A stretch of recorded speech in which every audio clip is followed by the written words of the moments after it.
Good morning dear students. इससे पहले हम क्लास 10th साइंस बायोलॉजी का लेसन 1 है ना, लाइफ प्रोसेस की 13 वीडियो है ना, इसमें सारा लेसन हमने कवर कर लिया था। और इसके बाद में जो लेसन नंबर 7 है आपका कंट्रोल एंड कोऑर्डिनेशन, यानी कि समन्वय और नियंत्रण, ये आपके न्यू सिलेबस के अकॉर्डिंग नहीं है, ठीक है। तो इसके बाद जो लेसन नंबर 8 आपका स्टार्ट होता है, इस लेसन नंबर 7 को हम रिमूव कर देंगे, ठीक है।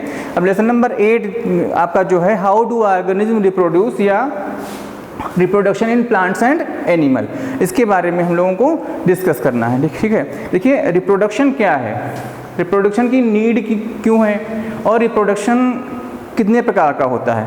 तो सबसे पहले हमको ये जानना आवश्यक है कि रिप्रोडक्शन क्या है और कोई भी लिविंग ऑर्गेनिज्म को रिप्रोडक्शन करने की आवश्यकता क्यों होती है। जैसे हम जानते हैं कि रिप्रोडक्शन करना क्यों आवश्यक है, रिप्रोडक्शन क्या है। तो प्रत्येक जीवधारी हम देखते चले आए हैं पहले से ही कि कोई भी व्यक्ति होता है अपने ही समानों संतानों की उत्पत्ति करता है। जैसे जानवर होते हैं ना, जैसे गाय है ना, तो गाय के बच्चे गाय जैसे होंगे, हाथी है तो हाथी के बच्चे हाथी जैसे होंगे, अगर जो कोई डॉग है तो डॉग के बच्चे डॉग जैसे हैं, रैबिट है तो रैबिट के बच्चे रैबिट जैसे होंगे, ह्यूमन बीइंग है तो ह्यूमन बीइंग के बच्चे ह्यूमन बीइंग जैसे। ये चीज़ें हम देखते आ रहे हैं कि जैसे जिसके पेरेंट्स होते हैं वैसे ही उनके बच्चे हमको दिखाई पड़ते हैं। लेकिन ऐसा क्यों होता है, इसका रीजन क्या है, ये क्यों आवश्यक है, ऐसा करना क्यों जरूरी है, ठीक है। तो सबसे पहले हम बात करते हैं रिप्रोडक्शन की। हिंदी में इसको बोलते हैं जनन। देखिए जनन क्या है, the process in which organism reproduce new organism of their own kind, कि कोई भी जीवधारी होता है वो अपने ही समान संतानों की उत्पत्ति कर सकता है। उसके अंदर एबिलिटी होती है कि वो जैसा खुद है वैसे ही संतानों की उत्पत्ति करने की उसके अंदर एबिलिटी होती है। और जीवधारियों का जो ये लक्षण होता है वो क्या कहलाता है, जनन, यानी कि रिप्रोडक्शन कहलाता है। मतलब क्या है कि जो जैसा है वैसे को जन्म देने की एबिलिटी है या क्षमता होती है। तो जीवधारियों का जो यह गुण होता है इसी को हम बोलते हैं रिप्रोडक्शन, ठीक है। अब देखो रिप्रोडक्शन की आवश्यकता क्यों है। सपोज दैट अगर रिप्रोडक्शन ना किया जाए, जैसे कोई भी व्यक्ति है, कहा गया रिप्रोडक्शन में बताया गया है कि कोई भी जीवधारी होता है अपने ही समान संतानों की उत्पत्ति कर सकता है। ऑर्गेनिज्म बोला गया तो प्लांट भी है और एनिमल। अगर सपोज दैट कोई भी ऑर्गेनिज्म है और उस रिप्रोडक्शन उसमें ना हो या रिप्रोडक्शन ना करे तो क्या होगा, कुछ समय के बाद सपोज दैट कोई 1 जनरेशन है ना, तो सपोज दैट हम एग्जाम्पल के रूप में मान लो जनरेशन कोई ए है ये, ठीक, बी और सी, ये जनरेशन एक साथ में चल रही हैं, ठीक। तो अगर जो 3 स्पीसीज हैं ए बी सी जनरेशन, इनमें क्या है reproduction, suppose that A reproduction ना करे, ठीक है, ए रिप्रोडक्शन ना करे तो एक लिमिटेड समय के बाद आफ्टर द डेथ ऑफ ए तो क्या होगा, ए जैसे ही ए की डेथ होगी इसके बाद कोई इसकी पीढ़ी नहीं होगी, फिनिश हो गया, ठीक है। बी, अगर जो बी भी ऐसा करता है तो after the death of B की डेथ के बाद भी कोई पीढ़ी नहीं बचेगी। और अगर जो सी जनरेट क्या करता है, रिप्रोडक्शन करता है, तो सी से क्या बच्चे C1 C2 C3 dot dot ऐसे उत्पन्न होंगे, तो वो बच्चे पृथ्वी पर रहेंगे। तो कहने का मतलब क्या है कि अगर जो रिप्रोडक्शन ना किया जाए तो आफ्टर द फ्यू टाइम, कुछ समय के पश्चात क्या होगा कि जो हमारी अर्थ है, अर्थ पर जीवन क्या हो जाएगा, फिनिश हो जाएगा। अगर जो प्लांट और एनिमल है ना कोई भी रिप्रोडक्शन ना करे तो एक निश्चित समय के पश्चात क्या हो जाएगा कि पृथ्वी से पूरी लाइफ क्या हो जाएगी, फिनिश हो जाएगी। इसलिए क्या है, रिप्रोडक्शन हमारे लिए बहुत ही आवश्यक है, ठीक है। कुछ पॉइंट्स में देखते हैं कि नीड ऑफ रिप्रोडक्शन, जनन की आवश्यकता, रिप्लेसमेंट ऑफ डेड इंडिविजुअल्स, मतलब क्या है कि जैसे लोग जानते हैं जन्म होता है लोगों की डेथ होती है, तो जब लोगों की डेथ हो जाती है तो उनकी जगह पे क्या रिप्लेस, जो बच्चा जन्म होकर आता है उसकी जगह पर रिप्लेस हो जाता है, समझिए, ठीक है। तो क्या हुआ, उस संख्या को पूरा करने के लिए रिप्रोडक्शन की आवश्यकता होती है। सेकेंड पॉइंट है कंटिन्यूएशन ऑफ लाइफ, कि अगर जो पृथ्वी पे हमको कंटिन्यूअस है ना, आपने एंशिएंट हिस्ट्री पढ़ी होगी या जानते होंगे, रामायण महाभारत गीता पुराण बहुत चीज़ें आपने पढ़ी होंगी।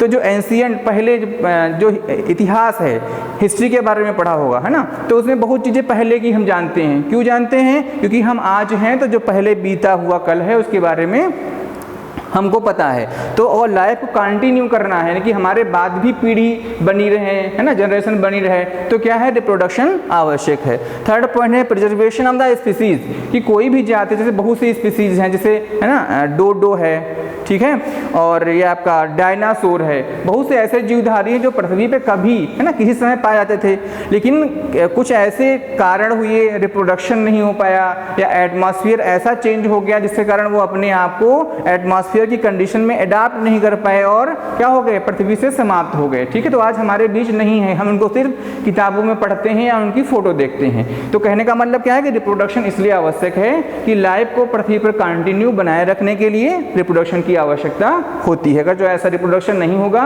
तो पृथ्वी पर लाइफ कुछ समय के बाद क्या हो जाएगी, समाप्त हो जाएगी। ठीक है, अब देखते हैं टाइप ऑफ रिप्रोडक्शन। रिप्रोडक्शन कितने प्रकार का होता है? देखिए, रिप्रोडक्शन मोस्टली 2 टाइप्स का होता है। ठीक है, एक होता है आपका असेक्सुअल रिप्रोडक्शन और दूसरा होता है सेक्सुअल रिप्रोडक्शन।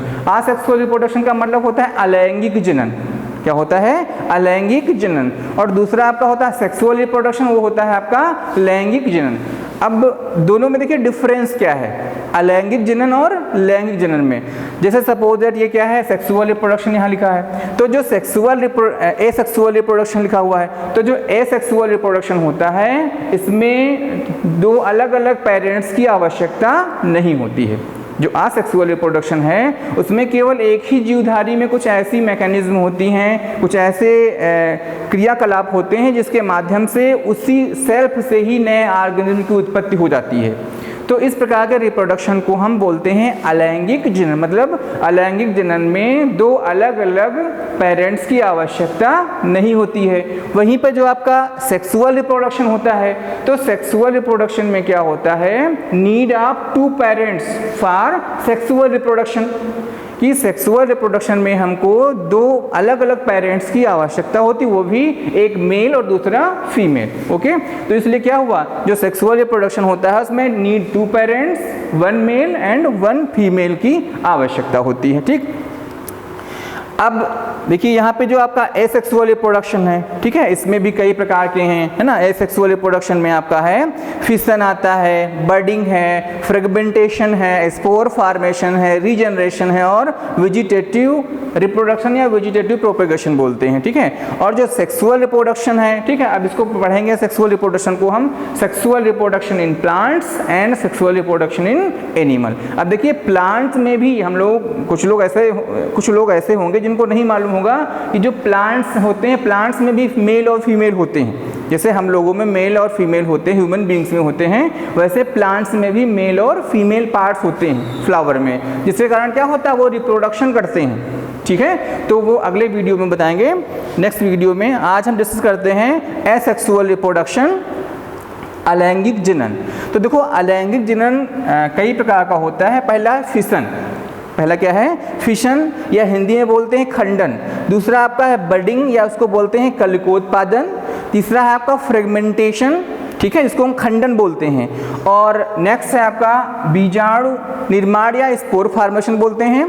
नेक्स्ट है रीजनरेशन या उसको पुनर्जनन बोलते हैं। और नेक्स्ट है आपका कायिक जनन या वेजिटेटिव रिप्रोडक्शन या वेजिटेटिव प्रोपेगेशन बोलते हैं। ठीक है, तो हम फर्स्ट पॉइंट डिस्कस करते हैं फिशन, है ना, कि जो एसेक्सुअल रिप्रोडक्शन का फर्स्ट पार्ट है फिशन या खंडन। अब देखो फिशन या खंडन क्या होता है। फिशन का मतलब होता है, हिंदी में बोलते हैं खंडन। खंडन का मतलब क्या होता है, जैसे चाक हमने ली और इसको हम तोड़ दें तो क्या 2 पार्ट में टूट जाएगी, तो बोल दें खंडन हो गया। ठीक है, तो क्या हुआ, सपोज कोई भी अमीबा की बात करते हैं, ये आपका अमीबा है। ठीक है, तो फिशन के अंतर्गत क्या हुआ, मैंने बताया कि खंडों में, पार्ट्स में डिवाइड होने की क्रिया को बोलते हैं खंडन, टूट जाना कई पार्ट में। अब फिशन के यहाँ पे 2 पार्ट हैं। फिशन के क्या हो गए, आपके 2 पार्ट कर दिए गए, एक होगा बाइनरी फिशन और दूसरा हो गया मल्टी फिशन। ठीक है, तो बाइनरी फिशन में जैसे क्या हुआ, एग्जाम्पल के रूप में मैंने बताया अमीबा, पैरामीशियम और बैक्टीरिया। सपोज दैट ये अमीबा है, ठीक है, और अमीबा क्या होता है, एक अमीबा से क्या होता है, धीरे धीरे 2 अमीबा का फॉर्मेशन हो जाता है, इसकी बॉडी 2 पार्ट्स में डिवाइड हो जाएगी। ठीक है, तो क्या हुआ, एक अमीबा से 2 अमीबा का फॉर्मेशन हो गया, तो इसको बोलेंगे बाइनरी। बाइनरी का मतलब 2 होता है कि जब लिविंग ऑर्गेनिज्म के शरीर से 2 नए जीवधारियों की उत्पत्ति होती है। ठीक, तो इसको हम बोलते हैं बाइनरी फिशन। और बाइनरी फिशन किस में बताया गया है, जैसे अमीबा है, पैरामीशियम और बैक्टीरिया में बाइनरी फिशन होता है। इसके बाद में मल्टी फिशन। अब देखो मल्टी फिशन में क्या, प्लाज्मोडियम या उसको बोलते हैं मलेरिया परजीवी, मलेरिया पैरासाइट, प्लाज्मोडियम होता है। तो जैसे सपोज ये प्लाज्मोडियम है, ओके। अब यहाँ पर ये प्लाज्मोडियम क्या करता है, अपने बाहर है ना, बॉडी के चारों तरफ एक सिस्ट मतलब एक हार्ड लेयर या आवरण होता है, उसका फॉर्मेशन कर लेता है और अपने ही अंदर क्या करता है, धीरे धीरे अपने जैसे दूसरे जीवधारी उनका फॉर्मेशन कर लेता है। अब देखिए ये क्रिया होती कैसे है। जब सेल, आपने 9th में पढ़ा होगा कि सेल कोशिका के अंदर केंद्रक होता है, कोशिका केंद्रक के अंदर क्या होता है आपका, क्रोमोसोम्स होते हैं, ठीक है, क्रोमोसोम्स होते हैं और जो क्रोमोसोम्स होते हैं इन्हीं में क्या होते हैं, डीएनए और आरएनए होते हैं। ओके, तो जो डीएनए मटेरियल, जेनेटिक मटेरियल इसको बोलते हैं, इसी का क्या होता है, इसी के माध्यम से क्या पीढ़ी दर पीढ़ी कहा जाता है कि जो जैसा होता है वैसे की उत्पत्ति करता है। उसका रीजन क्या होता है, जो उनका जेनेटिक मटेरियल डीएनए होता है। तो जो पिता से पुत्र में, ठीक है, या माता से पुत्री में उनके जो गुण ट्रांसफर होते हैं वो डीएनए के कारण ही होते हैं, ठीक है। तो यहाँ पर क्या करता है, जो डीएनए मटेरियल उसकी कॉपी कर लेते हैं ये लोग, और एक जो उनका डीएनए मटेरियल था 2 पार्ट्स में डिवाइड हुआ, 2 से 4 में, 4 से 8 में। तो यहाँ पर क्या हुआ, सिस्ट बन चुकी है और अंदर इसका डिवीजन होता चला गया और जैसे ही बाद में सिस्ट क्या होती है, ब्लास्ट होती है, तो उसके अंदर से बहुत सारे प्लाज्मोडियम, जैसा वो प्लाज्मोडियम था सेम वैसे ही प्लाज्मोडियम बाहर आ जाते हैं। तो ये क्या हुआ, मल्टी का मतलब बहुत, है ना, पहले तो बाइनरी था 2, उसके बाद में मल्टी का मतलब बहुत हो गया। तो यहाँ से क्या हुआ, ये हो गया आपका मल्टीफिशन या बहुखंडन बोलते हैं। मतलब क्या होता है, जीवधारी एक है और एक जीवधारी से वैसे ही अनेक जीवधारियों की उत्पत्ति हो गई, उसको हमने बोला मल्टीफिशन। तो ये आपका हो गया फिशन। उसके बाद में बडिंग, कलिकोत्पादन। अब देखो कलिकोत्पादन क्या बताया गया है, हाइड्रा, ठीक है, हाइड्रा कुछ इस टाइप से, ठीक है, ये इस टाइप से। अब बडिंग का मतलब क्या, बल्ब जैसी संरचना, आपकी जैसे बॉडी में कुछ थोड़ा सा लोब बन जाए, सपोज दैट ये हाइड्रा है, तो हाइड्रा की बॉडी में बडिंग में क्या होगा, पहले यहाँ से थोड़ा सा ऐसे उभार आएगा, लोब आएगा, ठीक, दूसरा हाइड्रा होगा ये, तो थोड़ा सा इसमें लोब ऐसे आएगा और नेक्स्ट पार्ट में क्या होगा,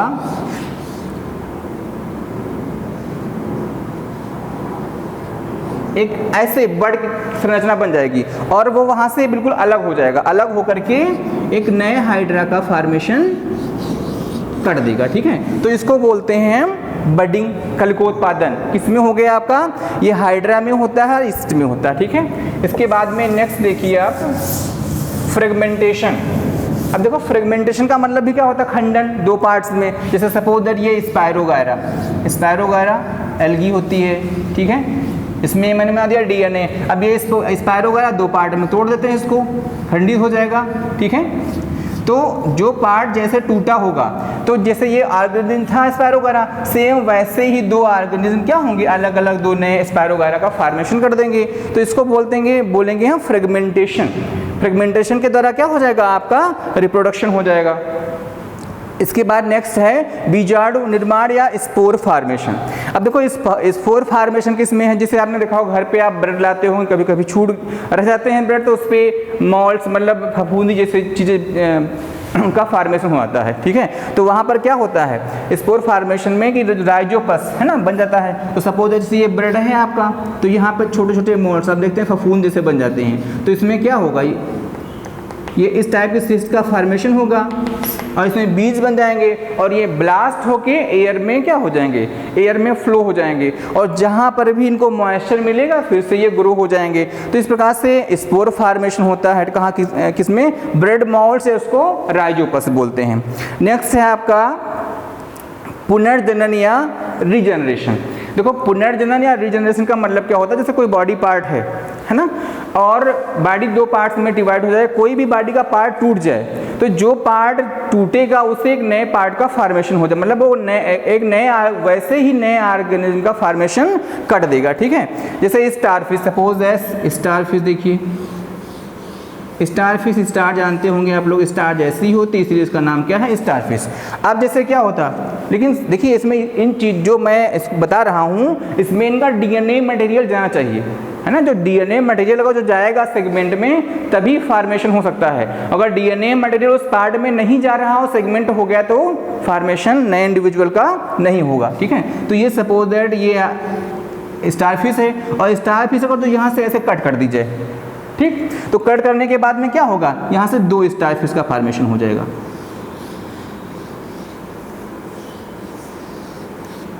और दूसरी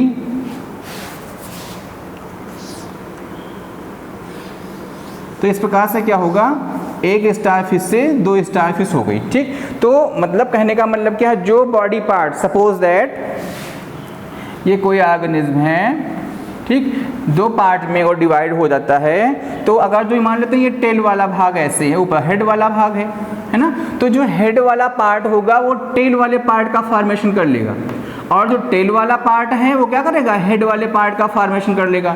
तो इस प्रकार से क्या होता है कि रीजनरेशन में जो बॉडी पार्ट होता है उसमें जो इनकम्प्लीट पार्ट होता है उसको वो क्या करेगा, कंप्लीट कर लेता है, ठीक है। तो इसको हम बोलते हैं रीजनरेशन। किसमें बताया गया, स्टारफिश में और आपका फ्लैट वार में, ठीक है।